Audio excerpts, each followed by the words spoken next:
and it's time to have our second deep dive into the military and humanitarian microgrid applications. For that, I will meet again with Lieutenant Colonel Paul van der Heul from the Dutch Army. So, welcome, Paul. Welcome back here in the studio. Thank you, Magien. So, how are you doing? Absolutely fine. Good. It's very nice to be here again. So, nice atmosphere. Yeah, it's very good here. It's very good. So I had a question. You were also with us on the 15th of September, and you had a great presentation. So looking back, what were your conclusions from that first session? Actually, I have two. It's twofold. One is actually that I found out that we're more in common with the other speakers than we thought before. Yeah. And the other interesting, it's maybe not a conclusion, but I told you before, I was called by a colleague of mine from Aruba, and he said, okay, this is a very good idea, but how can we join? Because we want our first barracks here.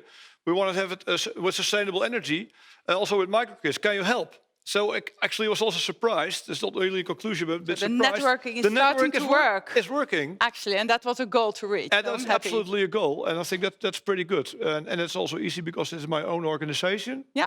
So I can connect him and us, but also the other briefers together in this community. So I think that's a pretty great. Good So you have next steps to take. I hope so. Yeah. So I told you all in this introduction that it's about giving and taking, and I'm also interested what you had in mind for today. Okay, for today we have several briefers, and they will speak about what they can give and take from the different communities they come from. What is, in my opinion, a very interesting one.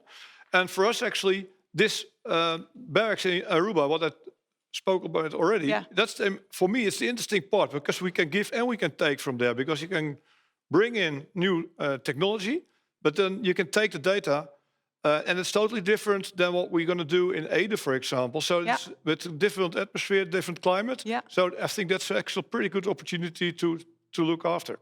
That's what we're going to do. Brilliant. Brilliant. Okay. So you have worked with your network also and invited some panelists. We go to them in a few minutes. Yes. But before we go there, one of your panel members is working at NATO, and you have prepared a small movie for us, isn't it? Yeah, I didn't. It's the Secretary General of NATO did, so that's actually much better. And the Secretary General will very shortly, really briefly, in 1 minute, explain his concerns and what he thinks, and it connects to actually climate change and what we're doing right here. So I thought that's a very good start. And straight after that, we go to Richard, who can explain a little bit more. Good. So we'll be right back. Look at the movie. Hi, my name is Jens Stoltenberg, and I am the Secretary General of NATO. And I remember very well how it was to grow up in Norway during the Cold War, as I did. Then tensions were high between the West, NATO, and the Soviet Union. But we felt safe because we knew that if anything happened, allies would be there to protect and to help us. Now we face very different security challenges. So NATO has to change. We have to face terrorist threats, we have to face cyber threats, we have to deal with new technologies, and we have to deal with the security implications of climate change. So now I would like to hear your views, to have your ideas, your proposals of how NATO can remain strong and how NATO can continue to preserve peace. Thank you. Thank you. So that was the small introduction to NATO and their vision. Thank you for that. Well, I'm very curious about your panel. Could you please introduce them to us? I can. If there's... over there. Connection over here. Connection over there. Okay, I will shortly introduce them. And after introduced, I start with Richard to say what you can give and what you can take from us, and then go on. Not on the screen here, that is Richard Brewin. He's from NATO headquarters. Left upper side is Roza. She's from Humanitarian side. On the right and upper side is Martin from Canada. Well, I do together with him. We do a project on measuring. And on the right hand bottom side is Pim, who's works on the Ministry of Defense in the Netherlands, especially on sustainable energy. And on my right-hand side, last but not least, is Xander, who actually works for me in his energy transition team. And that's actually a very short introduction. And if Richard is already there, we unfortunately cannot see him. I should. We're very curious how you look like, but anyhow, maybe you hear me?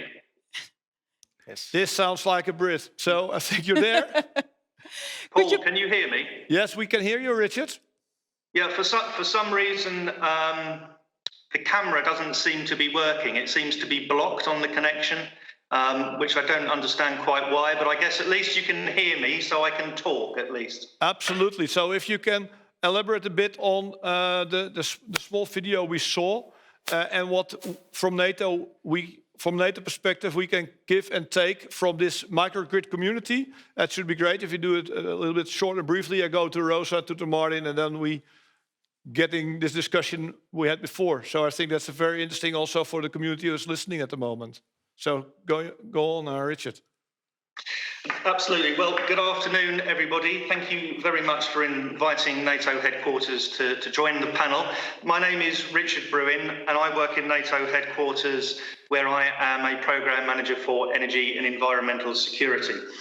And I think perhaps to inform some of the discussions this afternoon on smart energy, first of all, I'd like to provide perhaps a little bit of context, a little bit about NATO perspectives on energy and environmental security, and then also talk a little bit about some of the associated activities that are taking place, but particularly under NATO's Science for Peace and Security programme.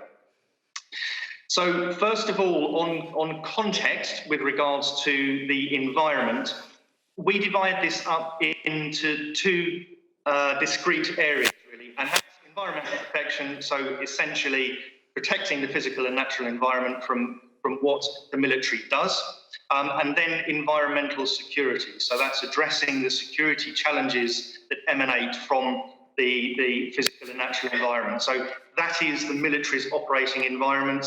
It's what it does, I guess, to us and how we respond to that. On energy, in terms of context, the Alliance consults quite widely on energy security, and we do that really to develop NATO's capacity to contribute to energy security, particularly in areas where we feel that we can add value.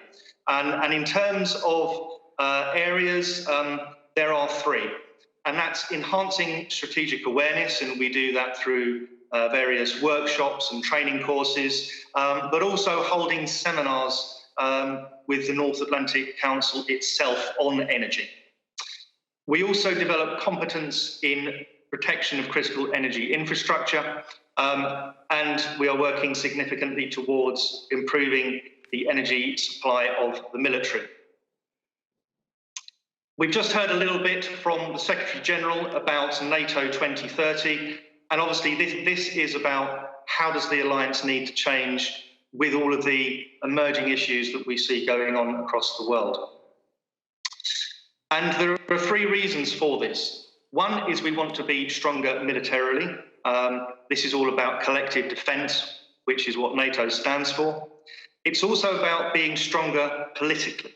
So even where NATO perhaps might not necessarily be the first or the leading responder, such as on climate change, we do want to develop that dialogue and what it means. And the third point is we want to take more of a global approach than we do already. So working with partners across the world. Paul, would you like me to go on, or no, did you want to move on? Or I've got a bit.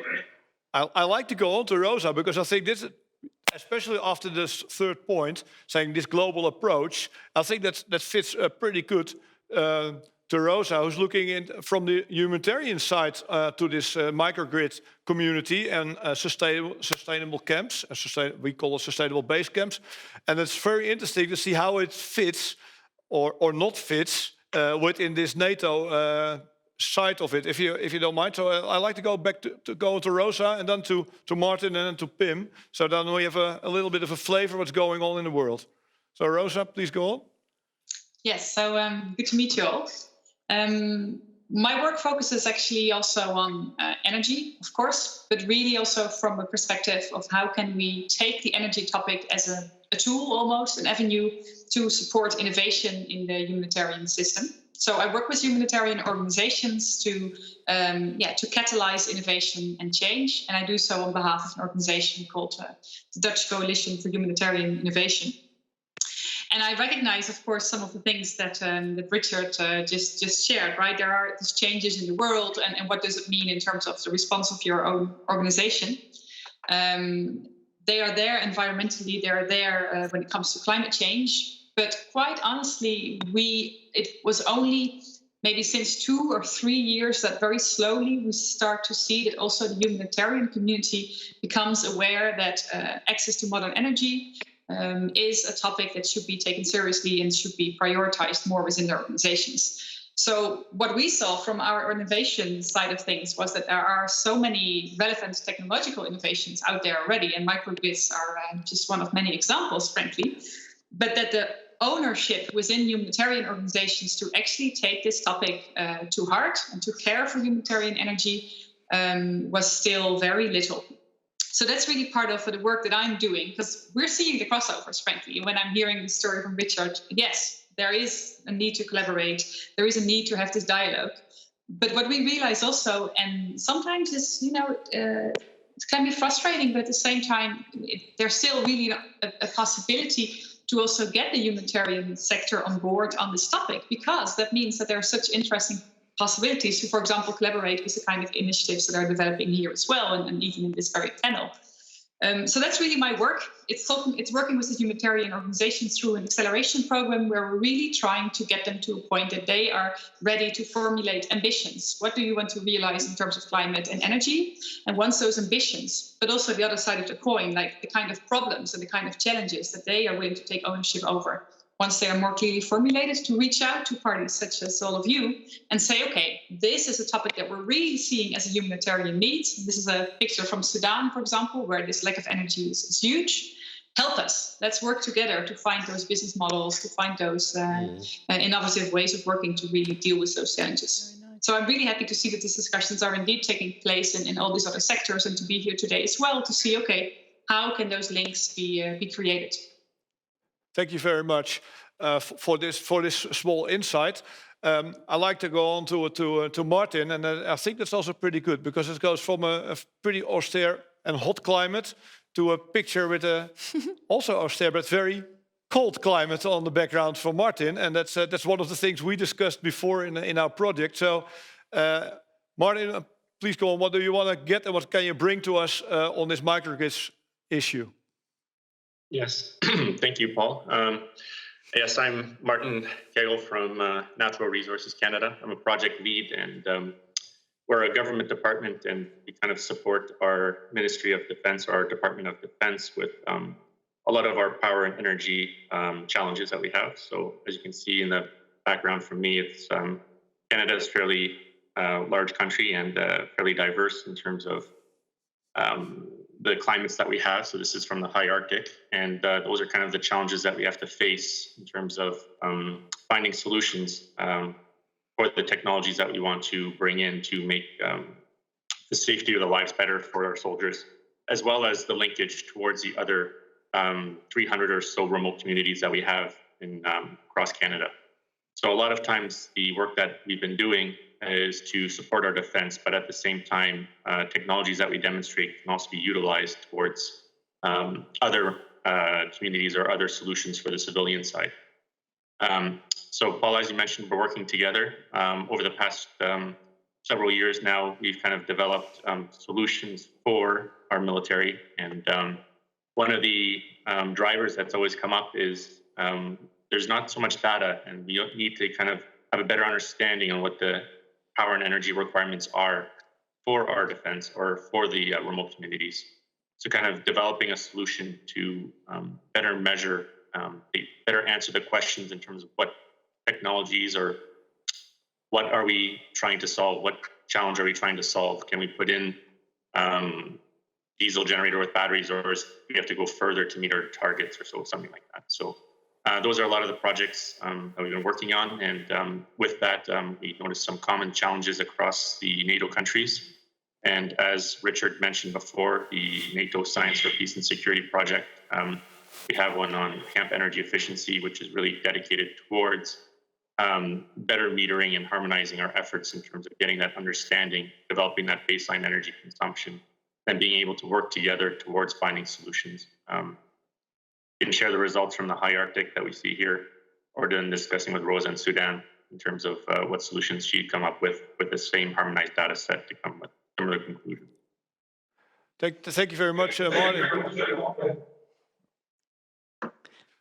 Thank you. Thank you very much, Martin. Well, what is interesting, Martin is really one of the men who pushes this measuring issue, because that's not normally not on military minimum requirements what we pay for. So it's really a change into doctrine, but also in policy, that we can buy actually measuring equipment, because most of the military think that it's not really necessary, because they want to fight the war, as I showed you on my first presentation. From there, I'd like to go to Pim, who works on the Ministry of Defense in the Netherlands. Pim, what do you want to get, and what are you going to bring? Yeah, thank you, Paul, for your introduction. Can you hear me? Yeah, absolutely. Okay. I work for the Netherlands Ministry of Defense since 2006, mainly on sustainability and safety of the defense material. And I'm also the chairman of a network for energy. I guess we have a bad connection. I'm now. Pim, unfortunately we cannot. Energy security. Pim, unfortunately we cannot hear you very well. It's I think there's a bad connection. We're going to fix that, and I first go to Xander and come back to you, because I think that's the best solution. And don't let the people wait at home, if that's okay. I'll look to Margien, because Yeah, absolutely. The moderator over here. So, Xander, yes. Member of the team of Energy Transition. Absolutely. Explain.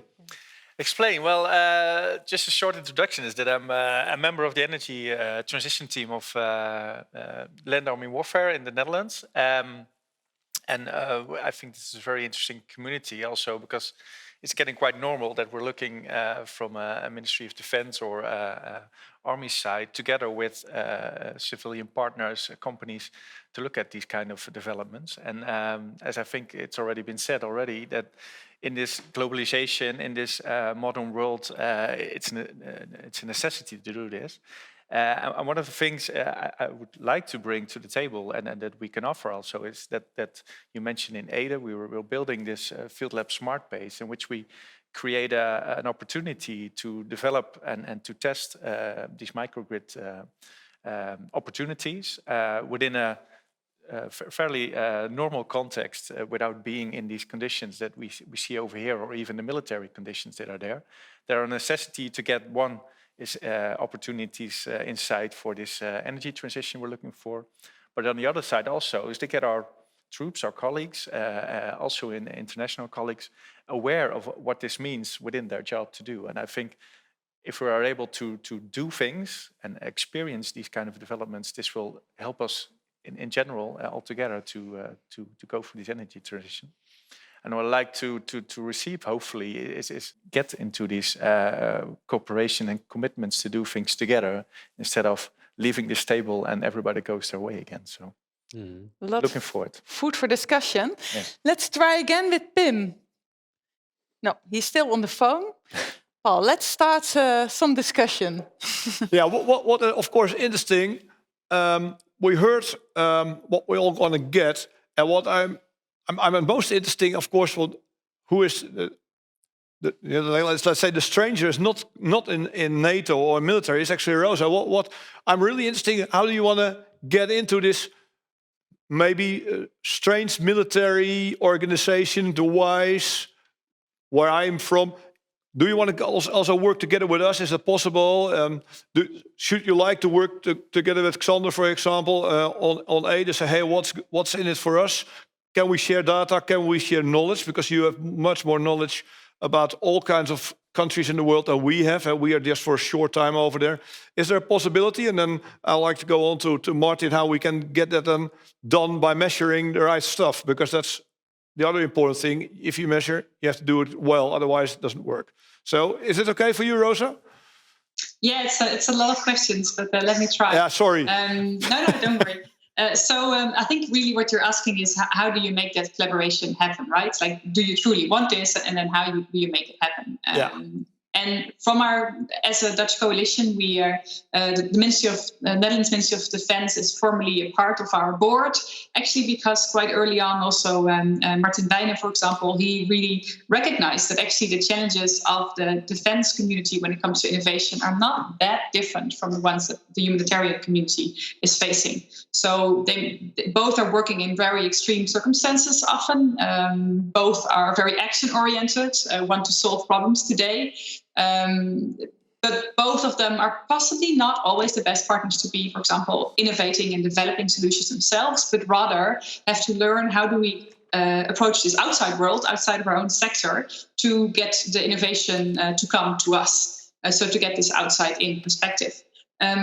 So yes, to answer your question, is there a willingness to collaborate between humanitarian organizations and Ministry of Defense? I think it's absolutely there, but especially when it is really about focused cases. Because if you just take collaboration between humanitarian and defense, for sure on the humanitarian side, I'll be honest about that, people still get a bit uncomfortable. They're still a little bit scared of defense. But if they're actually talking about concrete needs and they realize, for example, I just spoke about Sudan, but also in South Sudan, for example, we realized that both Dutch military as well as Dutch humanitarian organizations were both lacking engineers, for example, that were able to help them with maintenance issues they were facing around these solar panels. And then suddenly things become very concrete and very actionable. And then you can actually translate those vague, let's collaborate sort of statements into like actionable need statements. And that's when things start to happen. So what I'm doing right now is that I'm working with 14 humanitarian organizations, actually, so Save the Children, Oxfam Novib, Plum, those kind of partners. UNICEF was part of the project in Sudan, to help them to have the courage, basically, to say, what are your challenges in terms of collaboration? So what is your innovation questions, but really what kind of needs does that translate to in terms of partnerships? And they'll be published in November. So I'm expecting actually statements from 14 Dutch humanitarian organizations that are really giving a detailed insight into what are their challenges when it comes to energy. And I'm really hoping that by opening up, by being vulnerable, actually, partners will also start to approach them and say, okay, actually, that's a very interesting market for us that you're working on. Or actually, that's a very similar need and we're developing solutions. So that's really also the reason that I'm here, that I'm basically also asking attention for these challenges that are coming out in November to really see, okay, which companies or which R&D departments, whoever really would find it interesting to then engage in a dialogue with them and really see based on those concrete needs, okay, collaboration sounds great, but what can we actually do together in practice? And very importantly, you mentioned it yourself, how does it benefit both of us? How can we really do this for the long run and really both get something out of it in terms of new insights, new markets, you name it. Yeah, that sounds very good. Do you said have Pim already? Yeah. Pim, you're already. I thank you very much, Roza. I heard that Pim is on the line again, so we're going to try it again without seeing him. But if you then give a small introduction, try to get. Yes, Paul. Oh, you're in again. Thank you very much. Yes, there seemed to be a problem. So I turned off video, which is good for the broadband. So. I hope you can hear my voice now. Yeah, it's absolutely yes, much better. I'm the chairman of a knowledge network for energy at the Ministry of Defense in the Netherlands. And for quite some time, we've been busy with operational energy from a user point of view, which is very important. And quite funny, Roza said, in humanitarian operations, we have a lot of similarities. I spoke to someone some 2 years ago, and I told them we were building solar panels in Mali on the rooftops of our facilities. And he said, "Oh, that's a coincidence. I just had a project there, a humanitarian project. We did the same for a local village. So I'm really impressed with your story, Roza. There, I think we have a lot in common." Another thing to state is we talked about this before, Paul, in the preliminary meeting that we went as energy is concerned from pioneering to policy. Xander is now at your table. And he represents the policy now. And when we started off, Paul, we still had to fight to get the subject into our attention. In 2012, I was in a meeting with the NATO HT in Norfolk, Virginia. And I think there it really started within NATO. Maybe, Richard, you can confirm that. And the backing of NATO of the subject of energy sustainability was very important. Thank you, Paul. I have a question, Paul, from the audience. Okay. And maybe a little break in your session. No, that doesn't matter. But in fact, it's a question for you, Richard, and also for Roza. I guess for all of you. So I put them on the table to you, Paul. Okay. I hear a lot of the word of cooperation with parties, with industry, to get innovation also done, both for humanitarian and for military microgrids. Yeah. So what type or profile of these companies do you have in mind? Is that the same or is it completely different? Is it global or small? Where could we think of? Can I hand it to you? Or is it because... He's actually...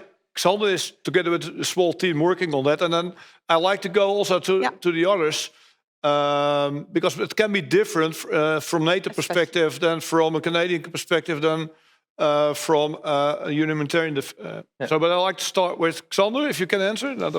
Yeah, I'll do my best, of course, and I think there's no rational answer in what kind of company, in which size, but it's something from the Ministry of Defense. We also look for the effect you want to reach. Yeah. And if we can get alignment with parties who are able to achieve that effect and have a contribution in that, that is very interesting to work with. So that can be maybe. But that's really hazy. What's the effect you're focusing on? No, it's not hazy, because if you want to reach, for instance, 50% of reduction of fossil fuels in 2030, and we have insight in what we use now, and there are companies who say, but we have a contribution with it. It can be a corporate like Shell, but it can be also a startup. So, and I think that's interesting in the world we live right now. It used to be the big guys who would go for the big bucks and the big impact. But we all know that there are also startups who are changing the game at this moment. So it's more that, maybe it's a little bit fake, but who can contribute to that effect or that purpose are welcome to join in with us. And of course, there's maybe different dynamics within a corporate company like Shell with us or a startup, but we're still going for the same goals. And it could also be universal. Before I like to go to Richard from the high side, but what it's a bit like I said in the presentation.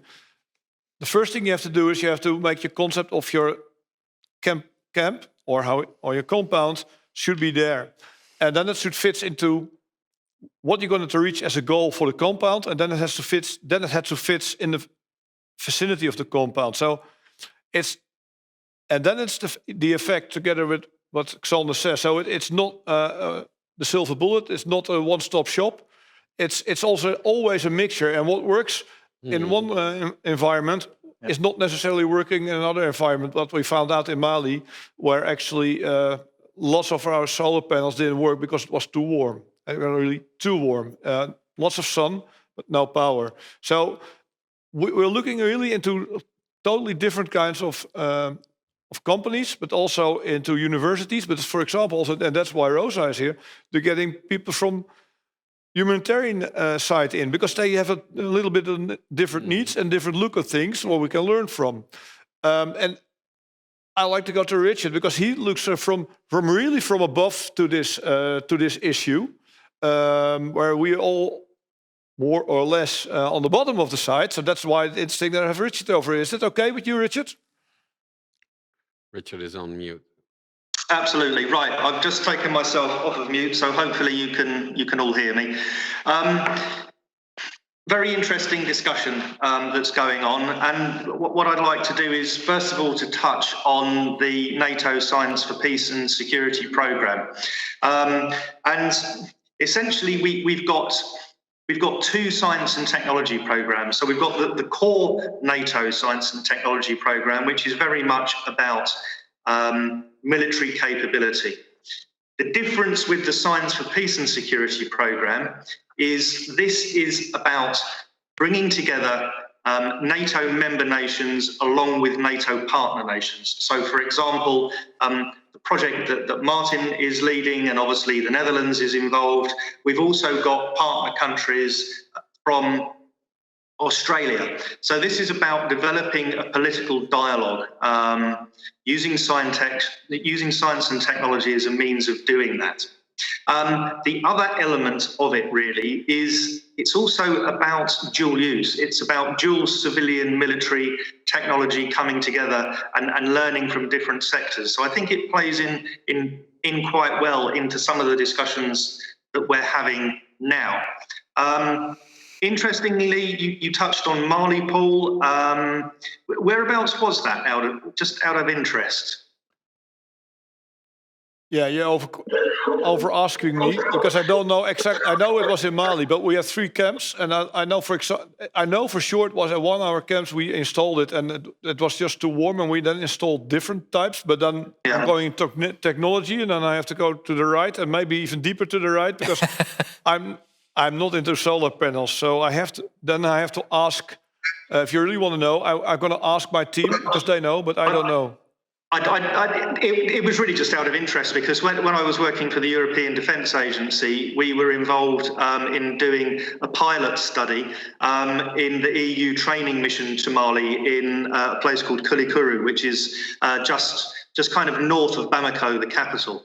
And we tested a range of smart technology on one particular building. And we were able to deliver about 80% of that building's load, even during the peak operating hours of the day. So I guess the point is here, yes, it's good to test different companies' materials and approaches to see which one is the most appropriate for which environment. Which brings me on to another important point, I think. And again, Martin will be more aware of the absolute technical detail of this. There are a series of events every couple of years called Capable Logistician.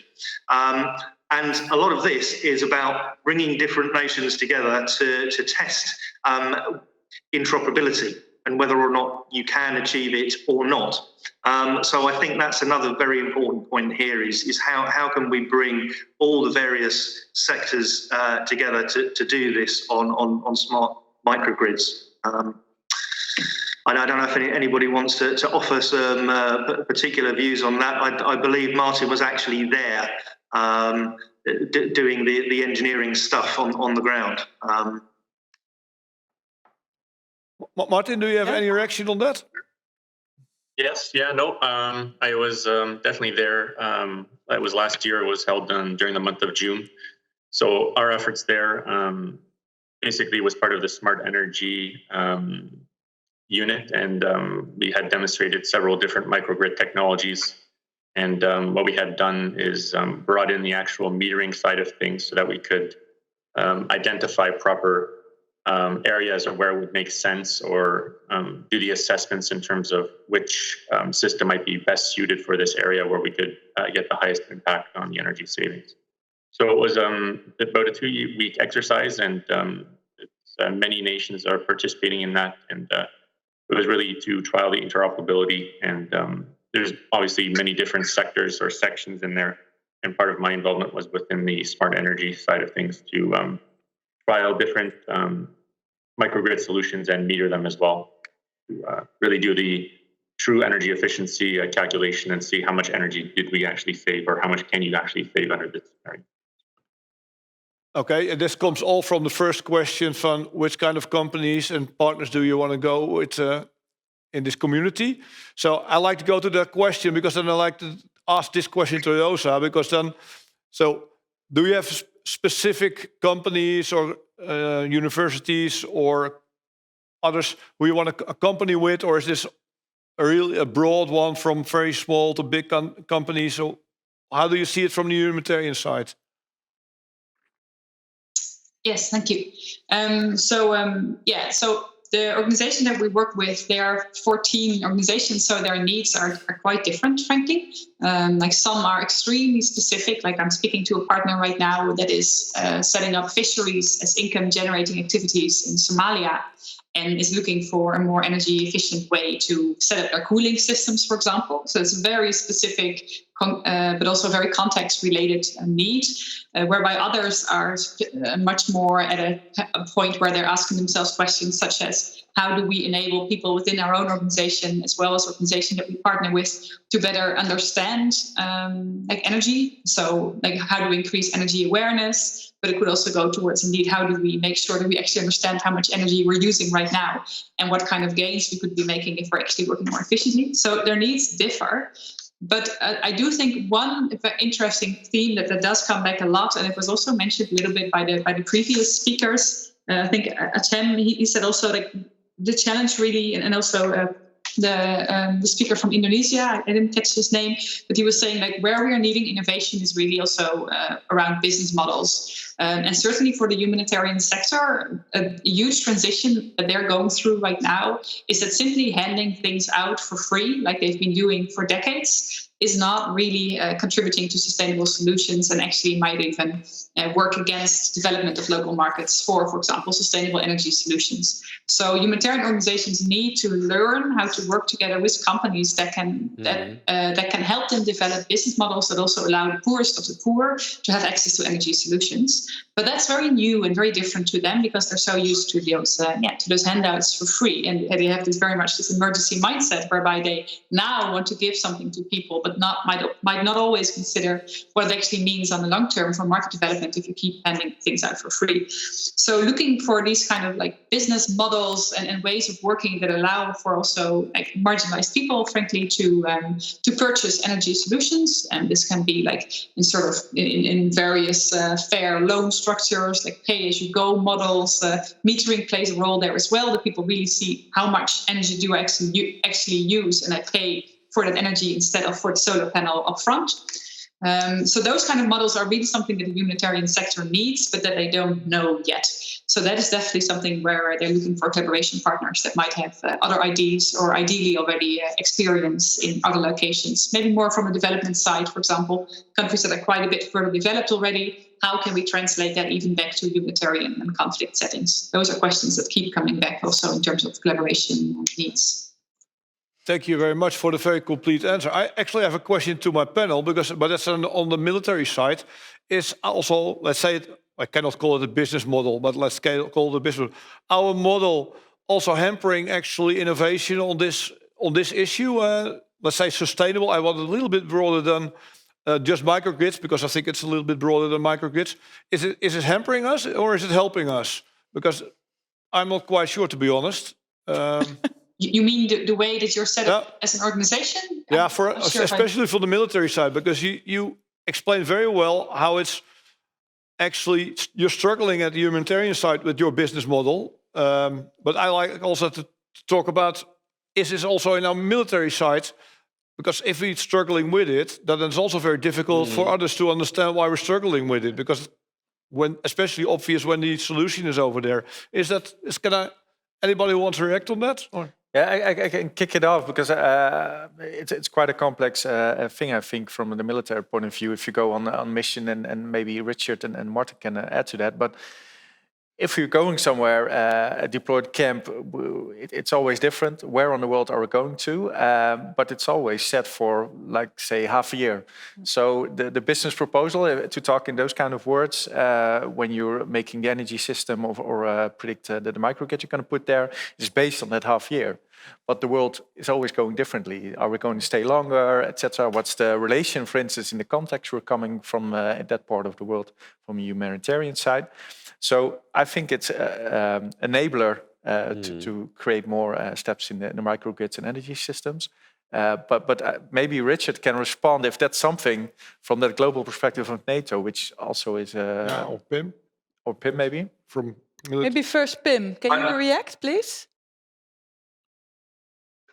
Well, I recognize the discussion, and one of our problems, obviously, is that we have public funding.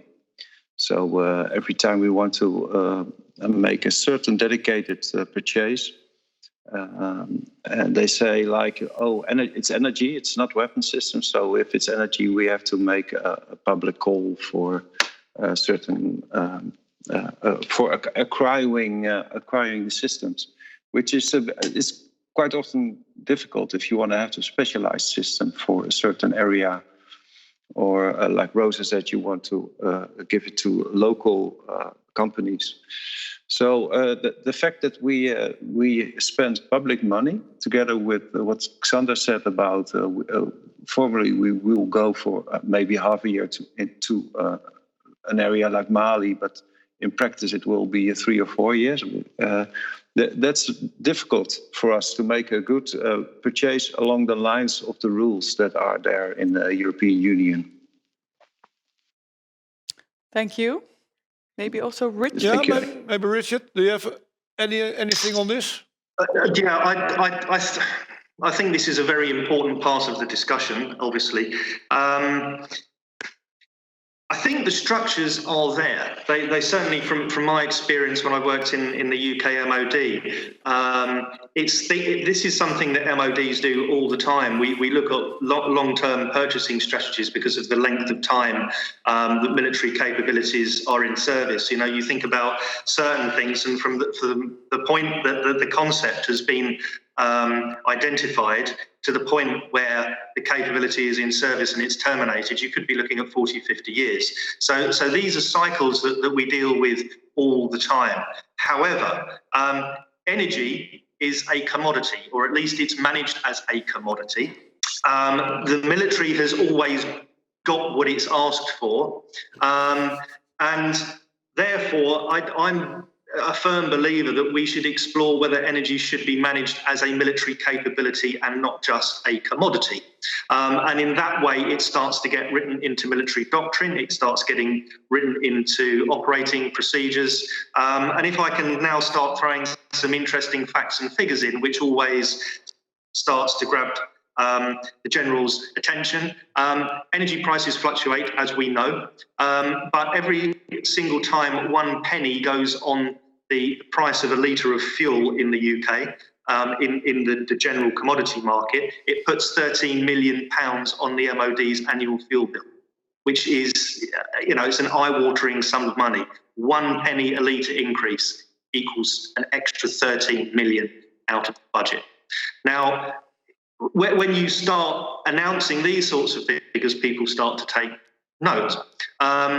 And that's why I think energy, again, I said, perhaps we should look at exploring as how it could be managed or treated as a capability.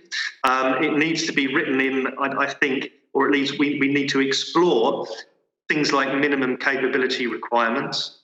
And again, that's more looking at the capability space rather than the pure commodity space. We also, I think, in terms of camps, for example, perhaps need to investigate how standard operating procedures could be adjusted, so that smart energy is something that is considered right from the outset of the design, or at least during technological refresh options during the camp's life cycle. There's all sorts of things coming into my mind as we're talking, and in terms of the discussion that we've just had, I think training is also an issue. Obviously, in military camps, you've got squadrons that come in that might only be there 6 months, and one of the issues that they were talking about that needs to be overcome in EUTM Mali is, you install a smart energy system, but then the engineer soldier that is trained to use it disappears after 6 months, and then nobody knows how to operate it. So I think there is a whole suite of issues that need to be tackled here, right from the grand strategic as to how we consider energy down to standard operating procedures on the ground. I hope that was helpful. So. Did you have a question, Paul, on this? Because I thought you raised your hand. So No, I'm just listening. No. But the last part, is it something you also see let's say, in your remote areas, Martin, and also in the humanitarian world, that the training it hampers actually that you have very difficult or systems, because let's face it, a microgrid or a smart grid is, especially when it's a smart grid, it's not quite often not very easy to operate. You need specialists for that. So I think we have to find a solution for something, because only training is maybe also not the way forward. So is that can you say something about this? I will start with Martin, then to go to Roza. Okay, Martin. Yes, definitely. I think from my experience, whenever we go to, let's say, a site or something like that, the first comment that I get is keep it simple. They don't want something complex. They need to be able to operate it and troubleshoot it when something goes down, because in the Arctic, if energy is like a lifeline. If you don't have energy, you have maybe 6 hours before everything starts to freeze up. So a lot of times the solutions we need to develop need to be kind of at that robust and simple to use level. And that also then poses a problem if you want to have like kind of more the complex systems that come in. So part of our role then is to also work with our Defense Research and Development Canada to kind of demonstrate some of these new solutions in, let's say, some of the northern military bases or so, and kind of develop the confidence and the capability in identifying where improvements can be made to simplify the use. And that's kind of our kind of approach in terms of don't all of a sudden throw 292 systems out in the market and install it and hope for the best. And start slow, demonstrate some of these solutions, and make the improvements and demonstrate that it is easy to use, or what capability would need to be implemented, or what kind of training would need to be provided for that end user at the time. So. Interesting. Roza, you're facing the same problems with those 14 humanitarian. Yeah, I guess to an extent.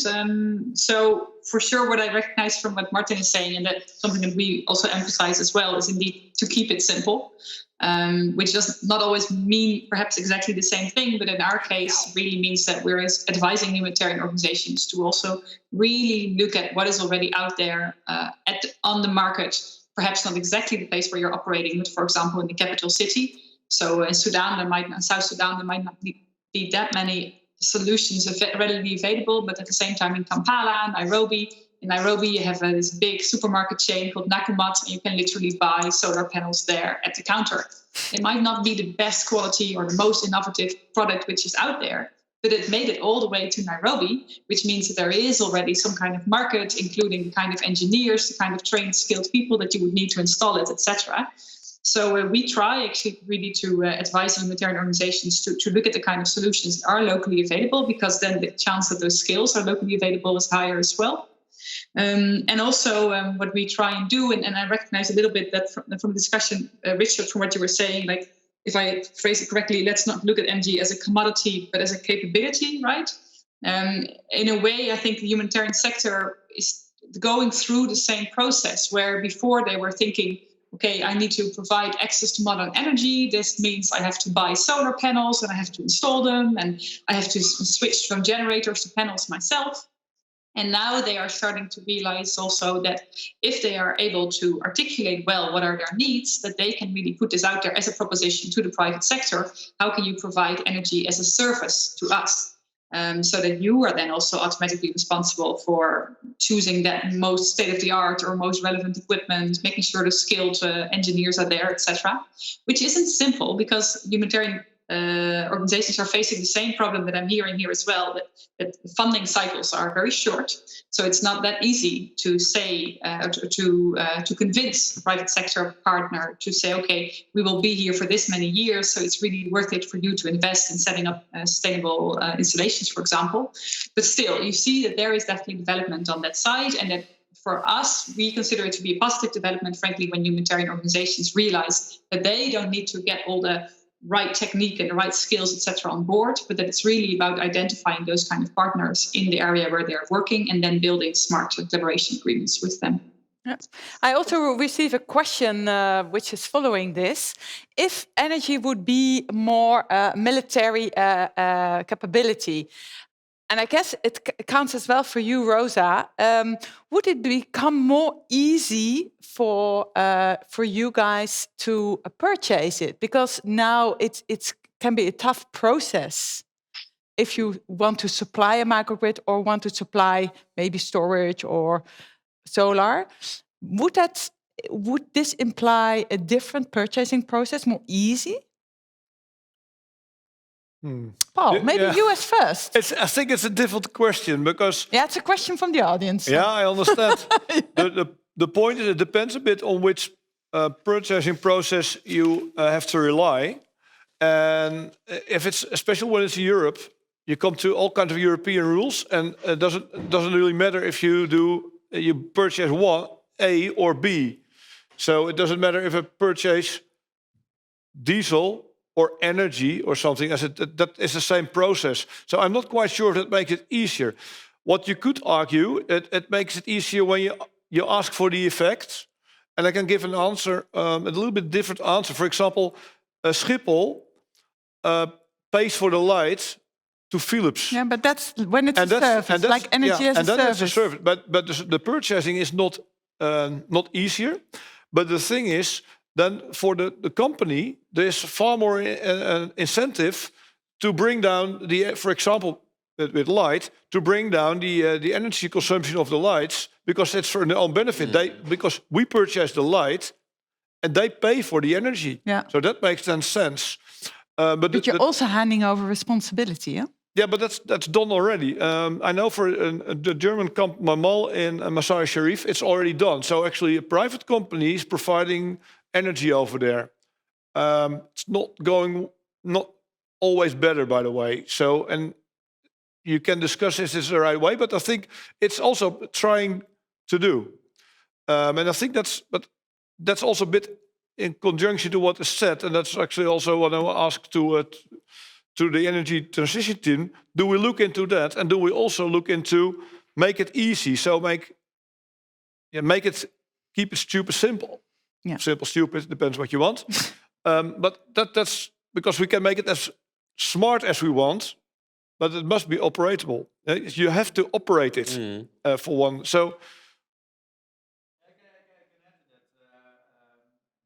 I think what Martin said is that if you're able to have your end users working on these microgrids and get their knowledge and experience to the next design of this microgrid, you have accountability on your team that's working on the ground with knowledge and also spreading the knowledge, but also get a better microgrid. And adding to what Paul said, I think it's really, really interesting if those end users and your engineers working these systems having a collaboration with a company who are able to give you that amount of kilowatts you need instead of give us diesel.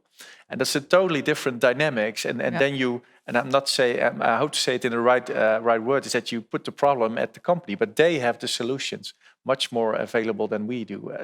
But that's I think very much an enabler in which you combine the skills of these two worlds.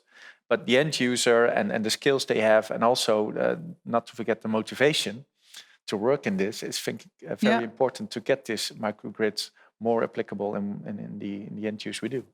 Maybe also from the humanitarian point of view, is there a difference in the process? Yes or no? Yeah, I find that question a bit challenging to answer, frankly. I'm not sure if I entirely understand where it's going, but I would like to respond actually to that comment about the end users and involving them, because I think for us, that is really added value of involving private sector or other kinds of partners than just the humanitarian organizations when it comes to providing energy locally.